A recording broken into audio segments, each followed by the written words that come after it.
Hello student, আজকের ক্লাসে যেটা আলোচনা করব ক্লাস 12 অর্থাৎ দ্বাদশ শ্রেণীর এডুকেশান সাবজেক্টটার 2017 সালের প্রশ্নপত্রটার এমসিকিউ এবং এসএকিউর অ্যান্সার নিয়ে আলোচনা করব। তোমরা জানো যে তোমাদের জন্য প্রিভিয়াস ইয়ার্সের প্রশ্নপত্র অর্থাৎ বিগত বছরের প্রশ্নপত্র খুবই গুরুত্বপূর্ণ। এখানে শুধু প্রশ্নপত্র নয়, ছোট প্রশ্ন অর্থাৎ এমসিকিউ এবং এসএকিউর অ্যান্সারগুলোও আলোচনা করে দেব। এবং তোমরা যারা 2022-এ পরীক্ষা দেবে তোমাদের জন্য সিলেবাসের অনেকটা অংশ বাদ গেছে। সেই বাদ যাওয়া অংশ থেকে যে প্রশ্নগুলো আছে অর্থাৎ যেগুলো তোমাদের করতে হবে না সেগুলোও আমি বলে দেব। তার জন্য তোমাদের পুরো ক্লাসটা প্রথম থেকে শেষ পর্যন্ত কোনো রকম স্কিপ না করে দেখতে হবে। ভালো করে দেখো এবং পারলে অবশ্যই বন্ধুবান্ধবদের মধ্যে একটু শেয়ার করে দিও। তোমাদের এমসিকিউগুলো এইভাবে আসে যে পার্ট বিয়ে এমসিকিউ থাকে। এমসিকিউগুলো দেখো প্রথমে। এখানে 1 নম্বর প্রশ্ন দেখো।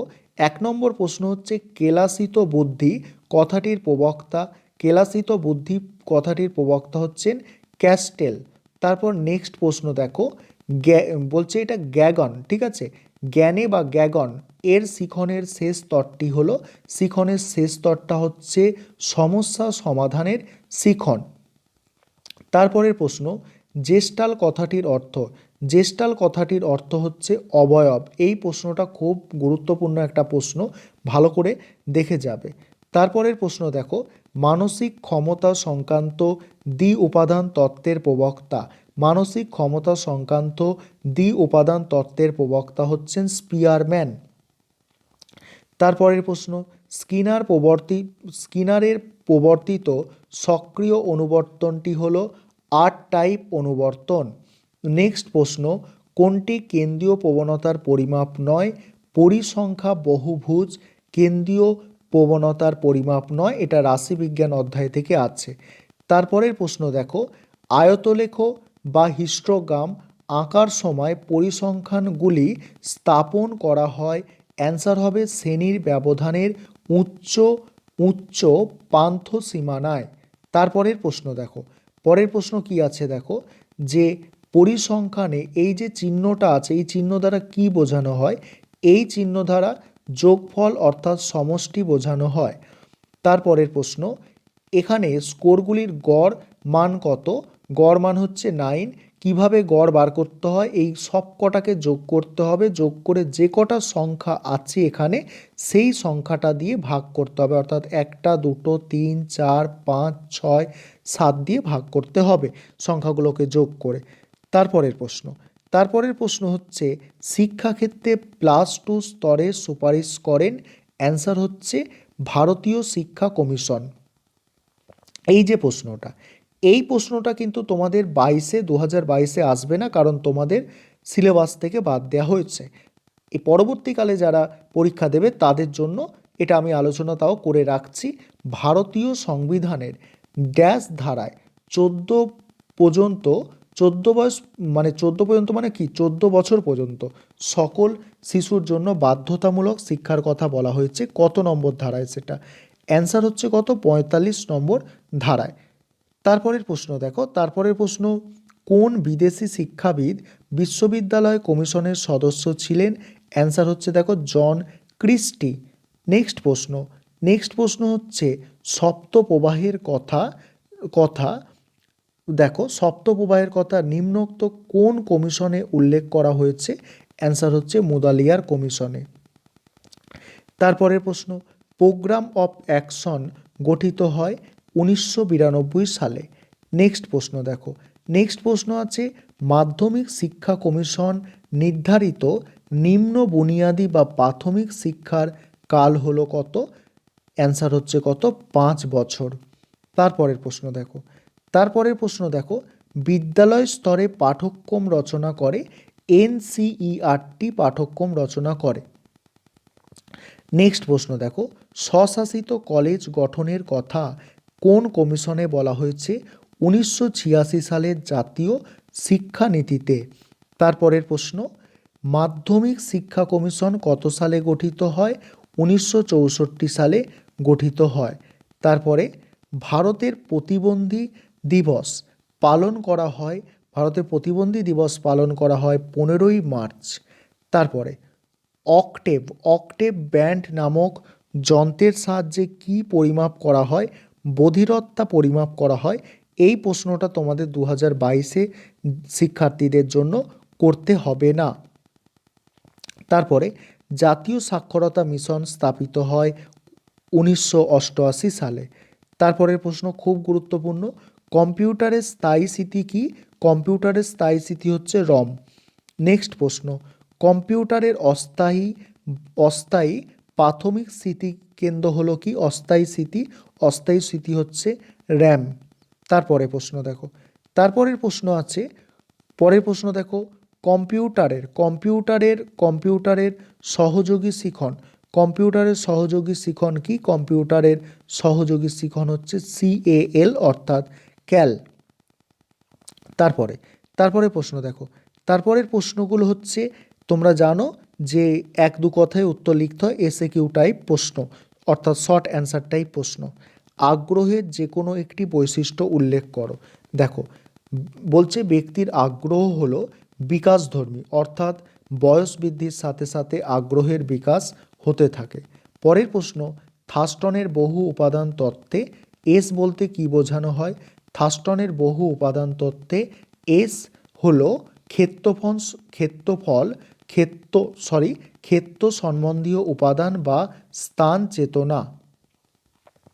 তারপরের প্রশ্ন দেখো, স্পিয়ারম্যানের টেডার সমীকরণে আর বলতে কি বোঝানো হয়? আর বলতে দুটি চলকের মধ্যে সহগতির সহগাঙ্ক বোঝানো হয়। নেক্সট প্রশ্ন দেখো, অপারেন্ট বলতে কি বোঝো? অপারেন্ট বলতে কি বোঝো? অপারেন্ট কথার অর্থ হলো ফলোৎপাদনের জন্য প্রতিক্রিয়া, ফলোৎপাদনের জন্য প্রতিক্রিয়া। তারপরের প্রশ্ন দেখো, সক্রিয় অনুবর্তন বলতে কি বোঝো? যে অনুবর্তন প্রতিক্রিয়ায়, আরেকবার শোনো, যে অনুবর্তন প্রতিক্রিয়ার নির্দিষ্ট কোনো উদ্দীপক নেই, যে কোনো উদ্দীপকের সঙ্গে প্রতিক্রিয়ার সংযোগ ঘটানো যায় এবং যেখানে পানির সক্রিয়তা অপরিহার্য তাকে সক্রিয় অনুবর্তন বলে। যেমন শিক্ষার্থী অঙ্ক সঠিক করে প্রশংসা অর্জন করে। তারপরের প্রশ্ন, ভূইষ্ঠক নির্ণয়ের সূত্র।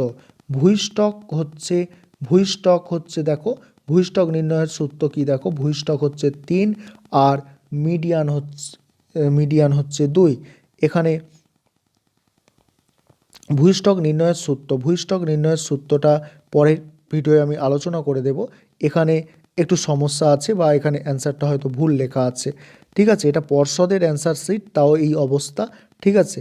তারপরে প্রশ্ন দেখো, গড়ের মাধ্যমে কি জানা যায়? বহু সংখ্যক সংগৃহীত তথ্যের প্রতিনিধির স্থানীয় মান গড়ের মাধ্যমে জানা যায়। এই রাশিমালার মধ্যমান নির্ণয়ের সূত্র তোমরা জানো। মধ্যমান নির্ণয় করতে গেলে কি করতে হবে? দেখো এখানে n+1 অর্থাৎ যে কটা সংখ্যা আছে সেটাকে n ধরা হয়েছে, +1 এর 4তম পদ, সুতরাং মধ্যমান হচ্ছে 7, ঠিক আছে? মধ্যমান কি? 7। তারপরে প্রশ্ন খুব ইম্পর্টেন্ট, NCERTর পুরো নাম national council of educational research and training. তারপরে দেখো NCTE এর পুরো নাম national council for teacher education. তারপরে দেখো এই প্রশ্নটাও খুব ইম্পর্টেন্ট, স্কুল গুচ্ছ বা জোট কি? কোঠারি কমিশনের মতে পাশাপাশি অবস্থিত বিভিন্ন ধরনের শিক্ষা প্রতিষ্ঠানগুলি জোটবদ্ধ রূপকে স্কুল মানে গুচ্ছ বলে। স্কুল গুচ্ছের মধ্যে স্কুলগুলি তাদের সম্পদের বিনিময় করবে, যেমন পাঠাগার, পরীক্ষাগার, প্রশিক্ষণ, প্রদীপন, ঠিক আছে, এরম প্রজেক্ট ইত্যাদি। আর প্রতিটি স্কুলগুচ্ছে থাকবে নিম্ন প্রাথমিক, উচ্চ প্রাথমিক ও মাধ্যমিক স্কুল। তারপরে প্রশ্ন, গ্রামীণ বিশ্ববিদ্যালয় পরিকল্পনায় মাধ্যমিক স্তর কত বছরের? 3 থেকে 4 বছরের। নেক্সট প্রশ্ন, কোঠারি কমিশনের প্রস্তাবিত প্রতিবেদনটি কত পৃষ্ঠার? অ্যান্সার হচ্ছে 692 পৃষ্ঠার। তারপরের প্রশ্ন দেখো, তারপরের প্রশ্ন আছে ভারতীয় সংবিধানে 30-এর 1 নম্বর উপধারায় কি উল্লেখ আছে? এই প্রশ্নটা তোমরা যারা 2022-এ পরীক্ষা দেবে তোমাদের করতে হবে না, কারণ তোমাদের সিলেবাস থেকে বাদ গেছে। তারপরের প্রশ্ন, পরের প্রশ্ন হচ্ছে ভারতীয় সংবিধানের 46 নম্বর ধারায় কি আছে?